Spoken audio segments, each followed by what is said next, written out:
Hello everyone and welcome to my YouTube channel. Today we are going to discuss how to fix iOS update not showing up in your setting. For example, if you try to update your iPhone into the latest iOS update but it doesn't show any updates, so how you can fix that? So first of all, what you have to do, you have to simply watch this video completely. So without wasting any time, let's start the video.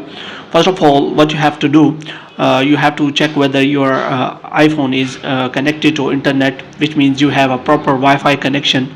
And after that, you can simply restart your Wi-Fi router so that it can work properly. And the next thing you can do is you can simply turn on the airplane mode for a few seconds, and after that you can simply turn it off.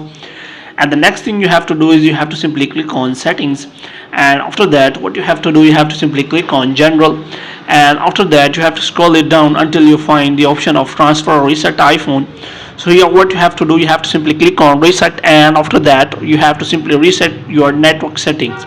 And after resetting your network settings, you have to simply go back, and after that you have to simply check for the updates manually. And if manual update doesn't work, then what you have to do, you can simply go for the Apple Sport and check whether your iPhone is compatible to that iOS update or not, which means many iPhones are unable to get the latest iOS updates, so you have to make sure of that. And after that, the next thing you have to do is you have to simply restart your iPhone or iPad, and after that you can simply check for the updates again, and you have to check whether now it is working properly or not.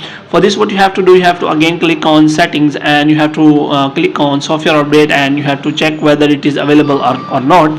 If any kind of beta updates are available, then you can simply turn on the beta updates. And if you have already updated to the beta updates, you can simply remove the beta updates from your iPhone so that your latest update can be installed on your iPhone.